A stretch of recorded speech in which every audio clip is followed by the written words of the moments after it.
Bonjour, alors voici ce que j'appellerais un exercice qui a une bonne tête d'exercice de jury, c'est-à-dire très simple dans sa formulation et qui peut s'adapter à un certain nombre de leçons en algèbre.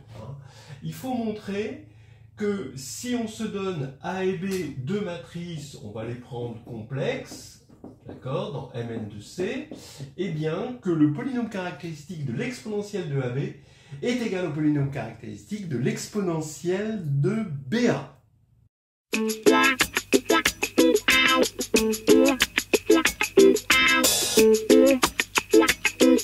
Donc vous pouvez vous y exercer. Face à un jury, c'est bien de temporiser. Par exemple, moi j'aurais temporisé en disant, bah tiens, en attendant de trouver l'idée, le déterminant de l'exponentielle de AB. Ça, je connais. Le déterminant de l'exponentielle, c'est une formule qu'on connaît, c'est l'exponentielle de la trace. Donc ici, vous avez l'exponentielle de la trace de AB. Et ici, le déterminant de l'exponentielle de BA, bah, c'est l'exponentielle de la trace de BA. Or, je sais que la trace de AB est égale à la trace de BA. Bien. Ce qui veut dire que, déjà au niveau du déterminant, le déterminant qui est le terme de degré 0 du polynôme caractéristique, eh bien, on a bien l'égalité. Donc, voilà. Ça, c'est la différence entre l'oral et l'écrit. C'est que ça, ce genre de réaction rapporte des points. Voilà. Alors que l'écrit, il faut répondre à la question ou pas. Donc, il faut trouver une idée. Discussion avec le jury. En attendant d'avoir l'idée. Le jury tend des perches. Il va y avoir une indication. Voilà. Bon, allez, vous cherchez. Et puis, je vous envoie l'indication. On se retrouve tout de suite.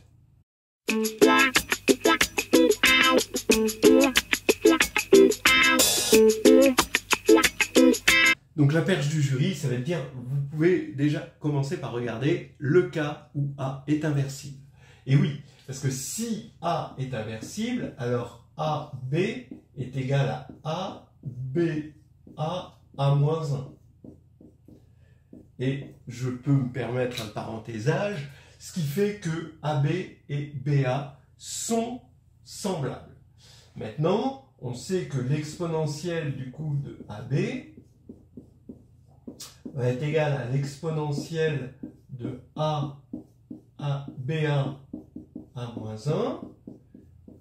Alors, je ne sais pas si vous le savez, mais c'est à savoir, l'exponentielle commute avec la conjugaison. Ça, c'est parce que les polynômes, quand on prend un polynôme de matrice, P de M, eh bien, ça commute avec la conjugaison. Si vous faites P de AM à moins 1, ça fait A, P de M à moins 1. Et comme l'exponentielle, c'est une suite de polynômes et que la conjugaison est continue, ça c'est important ce genre d'argumentation, eh bien, l'exponentielle va aussi commuter avec la conjugaison. Donc ici, ça va faire égal à A exponentielle de BA à moins 1. Donc ça veut dire que elles sont semblables, ces deux matrices, d'accord? Donc elles ont même polynôme caractéristique. Ok, c'est fini. Maintenant, il faut attaquer le cas quelconque. Et là, si vous avez un petit peu d'expérience sur le sujet, vous savez que c'est la topologie qui va nous venir en aide. D'accord? C'est-à-dire que faut rappeler que si A n'est pas inversible, donc A est dans Mn de C moins Gn de C, alors vous allez, ça veut dire, si c'est pas inversible, ça veut dire que 0 est dans le spectre de A. D'accord? Donc ça veut dire que 0 qui est dans le spectre de A, il est 0 isolé du polynôme caractéristique. D'accord? Donc, vous avez les valeurs propres, ici, de A, le spectre de A dans C, et vous avez, étant donné que le nombre de valeurs propres est fini, eh bien 0 est isolé, d'accord? C'est discret, c'est un ensemble. Les racines d'un polynôme, c'est un ensemble discret. si le polynôme est non nul évidemment. Et donc vous allez pouvoir avoir, quand vous allez regarder A moins 1 sur M fois identité, voilà. Si j'appelle ça A indice M, alors le spectre de AM, donc le spectre de AM, c'est l'ensemble des lambda moins 1 sur M, quand lambda parcourt le spectre de A.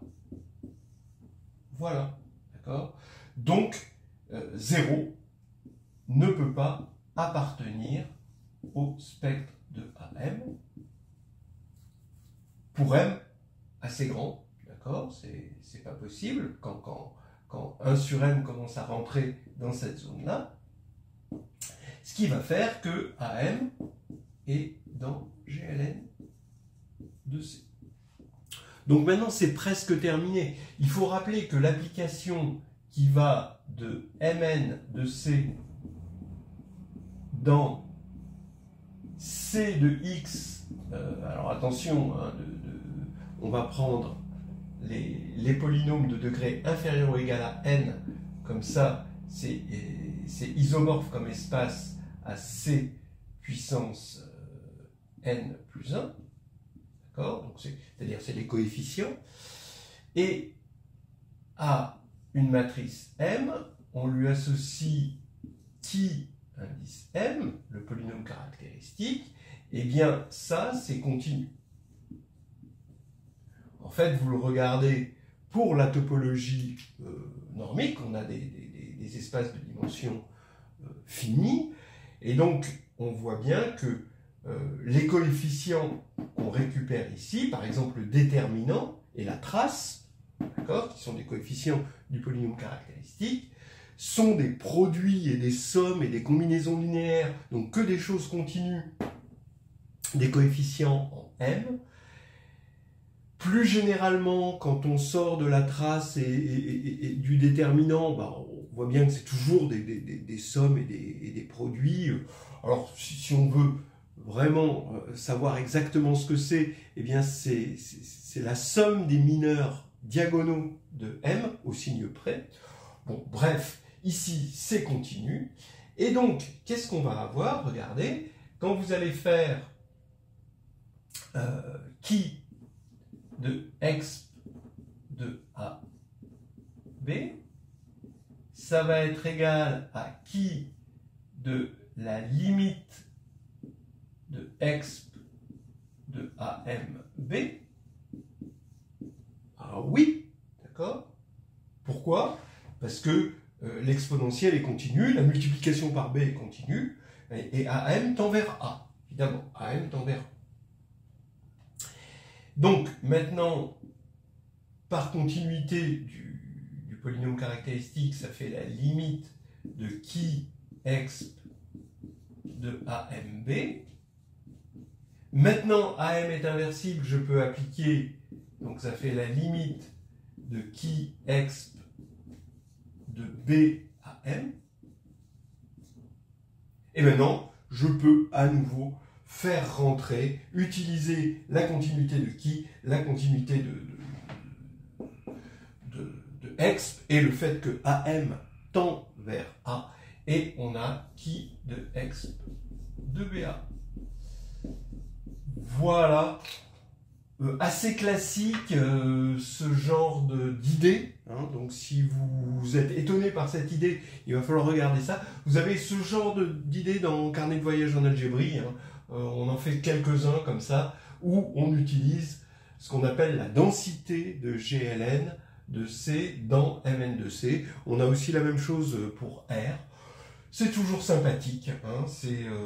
Ça fait toujours plaisir de voir que la topologie nous vient en aide, parce que quand on a besoin de montrer une identité algébrique, il suffit de la montrer sur un ensemble dense. Et on s'arrange pour avoir un ensemble dense qui est le plus sympathique possible. Et ensuite, par continuité, tout marche bien. Voilà, c'était un petit exercice de jeu.